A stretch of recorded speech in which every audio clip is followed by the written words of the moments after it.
que para mim é uma heroína de guerra, porque infectologista trabalhando em São Paulo em plena pandemia de Covid, né? Assim, minha guerreirona, mas enfim, ela que me indicou a Mulher da Casa Abandonada, e depois ela me indicou Praia dos Ossos, que eu escutei numa sentada meia, meia, meia. Logo depois veio Crime e Castigo, que também, assim, e aí foi a minha porta de entrada. Aí eu comecei a escutar outros podcasts, aí eu comecei a escutar o Foro de Teresina, aí comecei a escutar o Pauta Pública.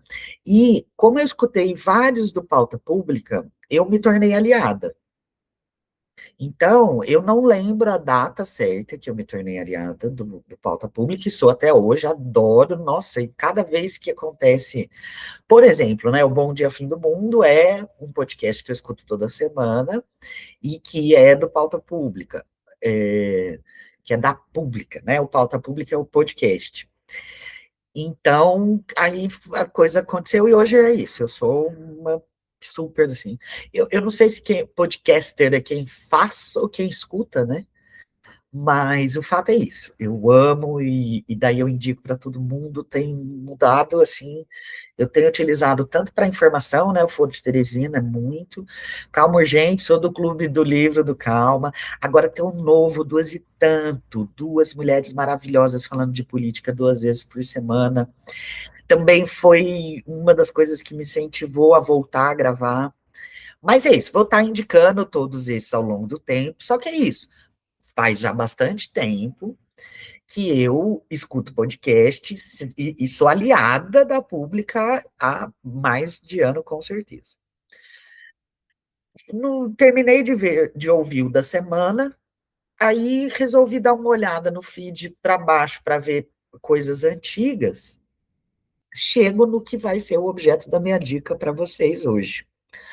Uma série feita pela Pública, e que simplesmente, como eu disse para vocês, né, eu sou promotora de justiça. E a série é Até que se prove o contrário. São 6 episódios, são 6 histórias de dor, são 6 histórias de injustiças, e diz muito sobre o nosso sistema de justiça. Mas diz muito. E é muito triste isso, assim. Eu não fiz direito e não prestei concurso para daí as pessoas virarem para mim e falar assim: o Ministério Público é uma máquina de moer pobre. E eu ficar desesperada e falar: não, nós não somos isso. O Ministério Público é a instituição que a Constituição de 1988 ergueu e deu independência financeira para ser, sim, o titular da ação penal e ter um papel extremamente importante no combate à criminalidade, e também para ser o ombudsman da sociedade, o curador de todos os direitos sociais, do patrimônio público, do meio ambiente, da criança, do adolescente, dos idosos, etc. E eu tenho colegas fantásticos. Mas o Ministério Público, como o Brasil, como o mundo, vive uma crise que está extremamente ligada ao atual modo de produção e à forma como o sistema opera. E quebrar isso realmente é difícil. E sabendo disso, faz 10 anos que eu sou, inclusive, uma das fundadoras, tenho esse orgulho, do coletivo por um Ministério Público Transformador, o coletivo Transforma MP. Quem quiser saber mais da gente é só entrar aí nas redes sociais, no Instagram @transforma_mp, e o site eu deixo também aqui na descrição, mas acho que é transformamp.org.br. E nós somos, assim, nós temos uma visão de Ministério Público que pode mudar esse estado de coisas. O dia que o Ministério Público for o Ministério Público da Constituição de 88, com a visão crítica necessária, nós não seremos identificados por pessoas como máquina de moer pobre. E quero, inclusive, deixar claro isso, não concordo com esse rótulo, exatamente por toda a complexidade que tem dentro de qualquer instituição democrática no século XXI. E eu tenho um orgulho de estar promotora de justiça, porque eu não sou, porque a hora que eu aposentar, eu não vou ser ninguém, né? Então eu estou promotora de justiça, mas eu realmente. E hoje alguém falou assim para mim: você gosta muito do que você faz, né? E eu falei: eu gosto muito. E eu tenho um orgulho de dizer para as pessoas que eu valho cada centavo que o Estado me paga. E é isso, eu sou bem remunerada e não tem problema, nós temos que bem remunerar os agentes estatais, que, porque eu sei o que eu sofro, tanto que eu brinco muito, né? O povo vê as pingas que eu tomo, mas não vê os tomos que eu levo. E nesse podcast, infelizmente, são 6 histórias que mostram que não é só a instituição que eu amo, também tem um lado que é muito complicado. E quando eu ouvi o Crime e Castigo, eu até comecei a fazer esse levantamento e eu parei no meio, mas até comentei com a jornalista do Transforma MP que eu vou retomar. Porque eu fiquei já impressionada como o Ministério Público passa ileso. Ele é o titular da ação penal, o podcast é Crime e Castigo, e ele é citado muito pouco, e normalmente quando ele é citado é no conjunto do sistema. Poder Judiciário, Ministério Público, Polícia. E o ministro Schietti, ele é oriundo, né, do Ministério Público do Distrito Federal, e ele tem, no papel fantástico dele de ministro, exatamente colocado esse dedo na ferida, dizendo que o promotor de justiça não pode ser um mero despachante do delegado. Somos nós que temos que fazer o filtro constitucional. Então, para que nós possamos mudar o estado de coisas que é narrado nesse podcast, nós precisamos transformar o Ministério Público. E aí vem o motivo do meu espanto, revolta, e a conclusão aí eu vou contar para vocês e o tempo me dirá se eu tinha razão ou não. Eu falei, olha, que eu disse que eu fui conversar com a jornalista do Transforma MP. Para mim, o único motivo para a pública não ter procurado a gente é porque ela não nos conhece. Por quê? Eu sou aliada, eu conheço, é um trabalho muito sério, é um jornalismo muito sério. E se a gente tem uma hora que tem uma fala de um colega do Ministério Público de São Paulo, e aí eu ficava pensando, falava assim, nossa, se fosse nós comentando isso, seria muito mais rico e aí sim com uma perspectiva crítica. Porque quando você é chamado para falar pela instituição oficialmente, você tem que, representando a instituição, dar o discurso vigente. Então, o Transforma MP busca efetivamente essa. É como se a gente fosse tentar rachar o sistema por dentro, porque somos minorias, nós vivemos essa crise interna. Antes da crise, a partir do impeachment da Dilma e de tudo que se sucedeu, já existia uma disputa interna no Ministério Público, dizendo sobre essa necessidade do filtro constitucional, essa necessidade de que o Ministério Público, pós-Constituição de 88, ele tem outra lente. E eu, como ambientalista, acreditava que, como na discussão da sustentabilidade, a gente estava evoluindo para chegar no que era o ideal. E agora eu nem o que eu penso, porque eu não sei mais onde nós vamos parar, porque houve esse acirramento dessa crise, e eu lembro muito, eu participei de um evento que aconteceu em BH, que era o Encontro Nacional do Ministério Público, Pensamento Crítico e Práticas Transformadoras. E nós chamamos, eu não estava na organização desse evento, mas eu vi que convidaram, eu não lembro se ela era reitora da universidade ou se era uma professora, e aí ela disse que ela nunca sabia com qual Ministério Público ela estava conversando.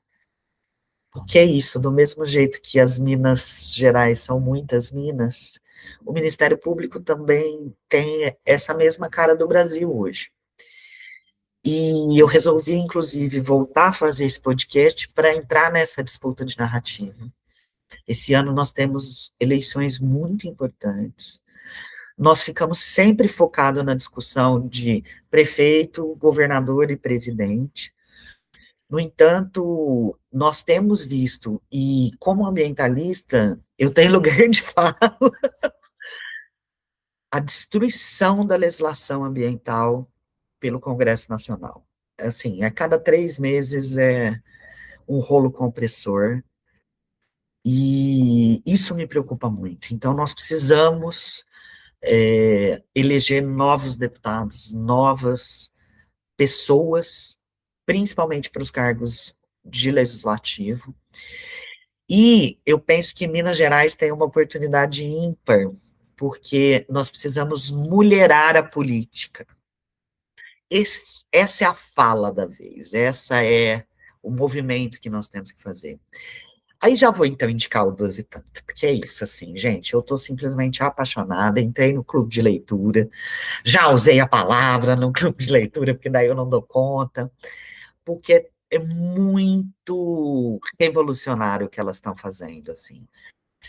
Mulheres que sempre falam, eu não gosto de política, não sei o que de política, estão se interessando, porque a política está nas nossas vidas. Você pode não gostar, e é isso, eu não estou falando de partido, mas no atual sistema democrático, nós precisamos do partido para acessar as cadeiras. Nós podemos, até com um Congresso Nacional mulherado, discutir outras questões que vão melhorar a democracia, como, por exemplo, isso. Se eu, Daniela, quiser ser candidata sem partido, eu não posso. Eu não posso de jeito nenhum, porque como promotora de justiça, eu não posso me filiar a um partido. Então, mas qualquer cidadão, e é, muitos escândalos de corrupção mostram que a corrupção, ela não tem lado, todos os partidos é triste, cada um com uma intensidade, isso tem que ser visto, mas ela está, e eu me alio a quem raciocina de que no mundo capitalista não existe acabar com a corrupção, porque ela é inerente ao sistema capitalista. Então, não caiam mais nessa armadilha de votar em quem fala que combate a corrupção. O que eu vi nos meus 50 anos de vida é que quem é eleito falando que combate a corrupção se torna corrupto. É porque ele quer ser o corrupto. Não é porque ele vai acabar com a corrupção. E isso a gente precisa entender que, então, não coloca na balança, porque o tema corrupção, ele é sempre utilizado para lá e para cá, para fazer você decidir seu voto. E principalmente as mulheres. Vamos votar em mulheres. Não é possível nós termos um Congresso Nacional com menos de 20% de mulheres. E não caiam mais nessa, as mulheres não querem. Sim, elas têm muitas candidatas. Em Minas Gerais e São Paulo, nós vamos entregar para Brasília um café com leite feminino, porque nós temos candidatas mulheres para o Senado, tanto por São Paulo quanto por Minas. Basta as mineiras e as paulistas quererem eleger as mulheres. Isso é muito importante. Vamos mulherar a política. Estão falando de acabar com o voto universal, gente. Isso é um nível de atrasos. Assim, para voltar para a barbárie mesmo? Nós vamos rasgar todo o nível de civilidade, de Estado democrático que nós chegamos? E eu também tenho feito uma fala importante, porque o discurso neoliberal é o canto da sereia, né? É fácil defender o Estado mínimo, é fácil falar que servidor ganha muito e não trabalha, mas essa não é a realidade. E com isso eu não estou dizendo que não exista servidor público que não trabalhe. Mas eu garanto, eu estou no Estado. As pessoas que eu vejo, elas estão adoecendo de tanto trabalhar. Esse não é o problema do país. E um Estado menor interessa a quem?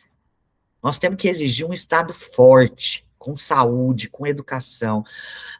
Nós nunca começamos direito o nosso plano de educação.